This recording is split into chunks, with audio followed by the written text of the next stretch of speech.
எல்லோரும் நல்லா இருக்கீங்களா? இன்றைக்கான பதிவு, விதி 1000 கதவுகளை மூடினாலும் முயற்சி ஒரு ஜன்னலையாவது திறக்கும், முடங்கி விடாதே, தொடர்ந்து முயற்சி செய். கண்டிப்பாங்க முயற்சி எந்த ஒரு சூழ்நிலையிலையும் நம்ம முடங்கி விடக்கூடாதுங்க.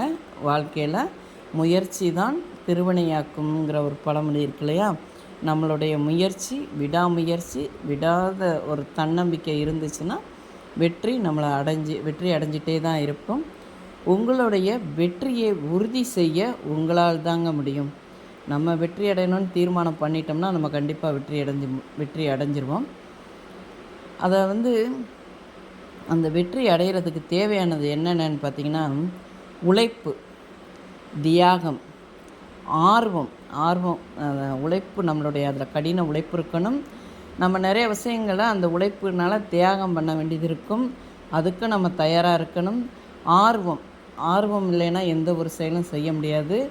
ஆர்வம், தன்னலமின்மை, அதை தன்னலம், நம்ம சுயநலமாக இல்லாமல் தன்னலமின்மையோடு இருக்கிறது, சுய கட்டுப்பாடு. ஒவ்வொரு மனிதனுக்கும் சுய கட்டுப்பாடு. இவற்றின் மூலம்தான் நம்மளுடைய வெற்றியை உறுதி செய்ய முடியும். பார்த்துக்கோங்க, உங்களுடைய விதியின் எஜமான் யார்? நீங்கள் தான். உங்களால் முடியாதுன்னு ஒன்று கிடையாது, முடியும். உன்னால் மட்டும் முடியும்.